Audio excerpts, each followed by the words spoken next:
In a world filled with constant persuasion, from advertising to political campaigns, influence. The Psychology of Persuasion by Robert Cialdini reveals the hidden forces that shape our decisions. This groundbreaking book unpacks the psychological principles behind why we say yes and why we're often unaware of the factors that drive our choices. Cialdini identifies 6 key principles of influence: reciprocity, commitment, social proof, authority, liking, and scarcity, showing how each plays a powerful role in getting us to act, often without conscious thought. But influence isn't just about understanding how others persuade us. It's also about recognizing these tactics in action and using them ethically. Cialdini dives deep into real-world examples, demonstrating how these principles are used in sales, marketing, and even social movements. He also provides a thought-provoking perspective on how these techniques can be misused, urging readers to consider the fine line between persuasion and manipulation. Whether you're trying to understand the persuasive tactics used on you or seeking to become a more effective communicator yourself, influence arms you with powerful tools to navigate the complex world of persuasion. By the end of the book, you'll not only see the world through a different lens, but also have the knowledge to make decisions that align with your true intentions while avoiding unwanted influence. Chapter 1. Weapons of Influence. Picture this. You're walking through a mall and suddenly someone offers you a free sample of something you've never tried before. You take it. Why? Because it's free? Or is it because deep down you feel a subtle pull, an obligation to return the favor? Cialdini kicks off influence by introducing us to the weapons of influence, the psychological triggers that shape our automatic decisions. These weapons aren't the kind you'd expect in a spy novel, but they're just as powerful. We don't always realize it, but our brains are constantly reacting to these cues, making snap decisions that often bypass conscious thought. They're shortcuts, rules of thumb our brains use to simplify the chaos of daily life. But here's the twist. When someone understands these shortcuts, they can use them to influence your choices without you even noticing. Key takeaway. By recognizing these invisible weapons, you can start noticing when you're being influenced, giving you the power to make decisions more consciously. The first step toward mastering influence is simply awareness.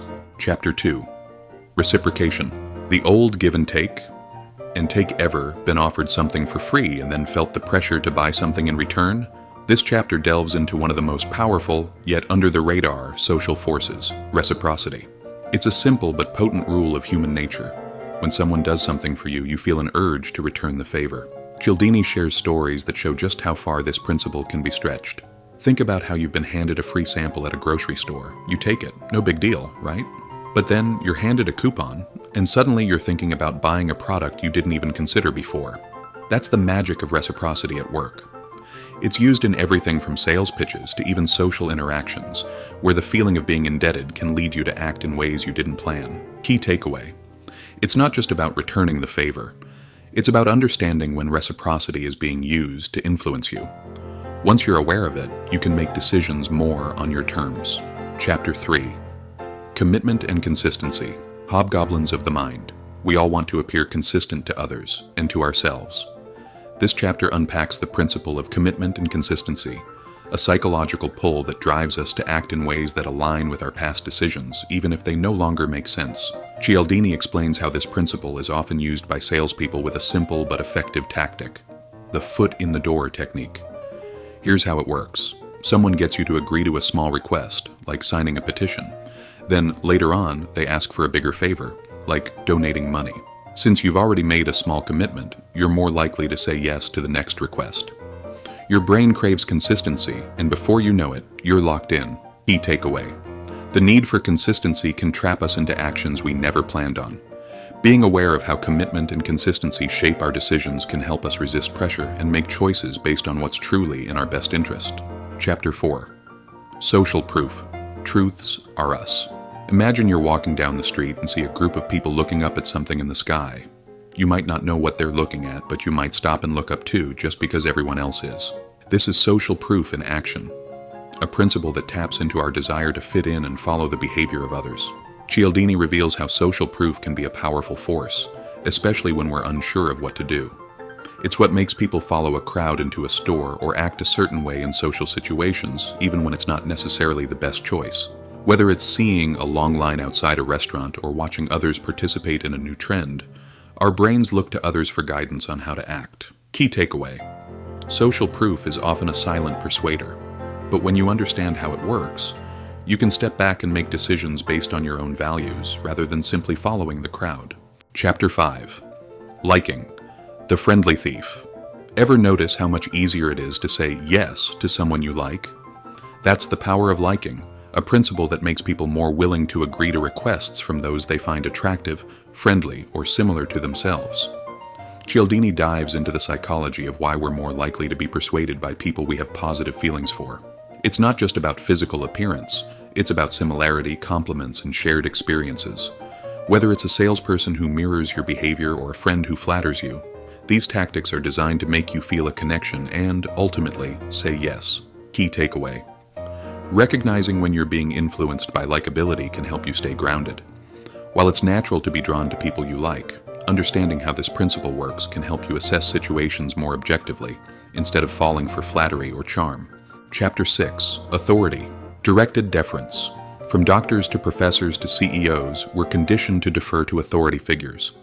This chapter is about the principle of authority and how it influences our decisions.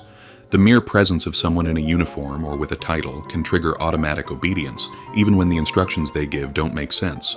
Cialdini highlights fascinating research, like the infamous Milgram experiments, where ordinary people were willing to administer painful shocks to others simply because an authority figure told them to. Whether it's a police officer, a well-dressed expert, or a scientist with a degree, authority figures hold a unique sway over our decisions. Key takeaway: while respecting authority is important, it's crucial to question authority when necessary. Knowing how powerful the authority principle is can help you avoid mindlessly following orders, particularly when they may lead you astray. Chapter 7. Scarcity. The rule of the few. Imagine you're in a store and you see a sign that says, "Only 3 left in stock." Suddenly that item you didn't even think twice about becomes irresistible. Why? It's simple: scarcity. Cialdini dives deep into this powerful principle by showing how the fear of missing out, FOMO, triggers a psychological urge to act, even if you didn't plan on it. Scarcity isn't just about physical items either. Think about the allure of a limited-time offer or an exclusive event. The mere idea that something is scarce makes it more valuable in our minds. Marketers and influencers have known this for years. They create urgency, pushing you to buy, book, or act before you lose out. Cialdini explains that scarcity works because of something called reactance, our inherent desire to maintain freedom of choice. When we think something might be taken away from us, we scramble to claim it before it's gone. Key takeaway: next time you see a limited time or last chance offer, stop and ask yourself, is this genuine scarcity, or is it just a clever trick to push you into making a rush decision? Recognizing this tactic can help you resist impulsive buys and make more thoughtful choices. Chapter 8. Instant influence. The power of click. Whir. Picture this. You hear a knock at your door. You open it to find a stranger standing there with a clipboard, asking you to sign a petition. You've never seen this person before, and the petition isn't even something you care about. So why do you sign it? Cialdini introduces us to the fascinating world of click-whir, the idea that many of our responses are automatic, like the click of a camera shutter or the whir of a machine. This chapter explains how many of our behaviors are triggered by subtle cues we don't even notice. Salespeople, for instance, often use tactics that exploit these automatic triggers. One common trick is the door-in-the-face technique. First, they make a large, unreasonable request, like asking for a huge donation. When you say no, they follow up with a smaller request, and suddenly you feel compelled to agree because it seems more reasonable. This automatic response is triggered by your sense of fairness and the need to appear consistent with your past behavior. Key takeaway: by understanding these click-whir responses, you can start to slow down your automatic reactions. When you sense yourself being pushed into a decision, take a moment to consider whether you're acting out of habit, or if you're making a choice based on your real intentions. Chapter 9. The power of persuasion in action. Case studies. Now let's get into the nitty-gritty with real-world examples. In this chapter, Cialdini takes the principles he's laid out and shows us how they operate in the wild. From political campaigns to corporate sales strategies, he reveals how marketers, negotiators, and even social movements use these psychological principles to achieve their goals. Take, for instance, the case of a company using reciprocity, commitment, and scarcity all at once. Cialdini highlights how, in a sales situation, all 3 principles often overlap to create a powerful persuasive effect. by offering a free trial, getting you to commit to a subscription, and then making it scarce or time-sensitive. A salesperson can lock you into a decision you might not have made otherwise. It's a powerful combination of influence techniques that works on multiple levels. Key takeaway: these principles aren't just theoretical, they're already shaping the way we act. Understanding how they're used in real-life scenarios can help you become more aware of the forces at play in your own decisions, whether in marketing or personal interactions. Chapter 10. Ethical Considerations and the Limits of Persuasion. As we've seen, influence is everywhere, but how far should it go? This chapter takes a thoughtful turn, addressing the ethical implications of persuasion. Cialdini stresses that while influence can be a force for good, it can also be exploited for manipulative purposes.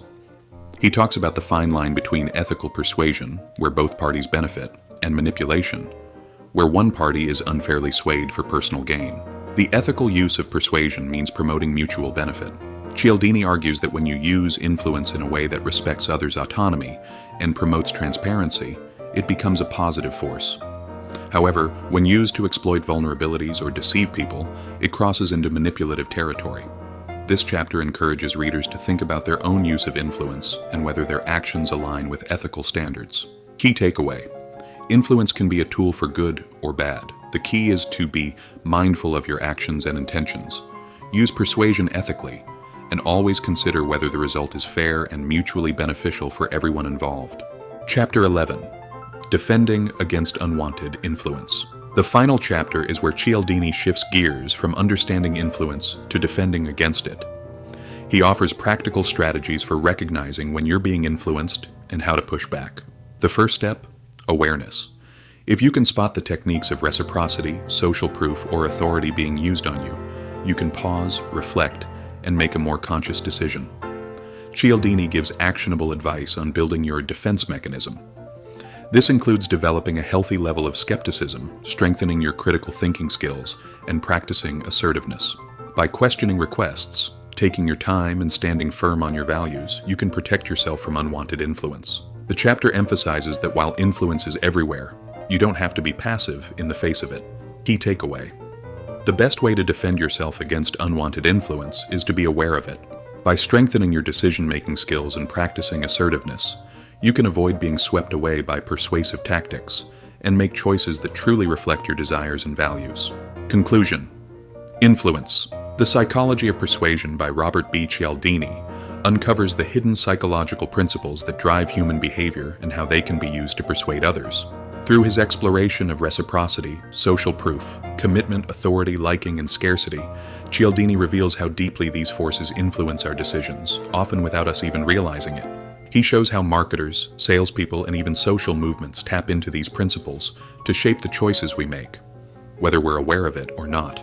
As the book progresses, Cialdini emphasizes not just the power of influence, but the importance of ethical persuasion. He offers insights on how these principles can be used for good, promoting mutual benefit, but also warns about the potential for manipulation when used unethically. Through his case studies and real-world examples, Cialdini empowers readers to recognize when they are being influenced and to make decisions based on their values rather than external pressures. Ultimately, influence serves as both a guide and a warning. By understanding these psychological triggers, we can become more aware of how they impact us and use this knowledge to protect ourselves from manipulation. At the same time, we are encouraged to wield the power of persuasion responsibly, ensuring that our influence is ethical, transparent, and mutually beneficial for all involved.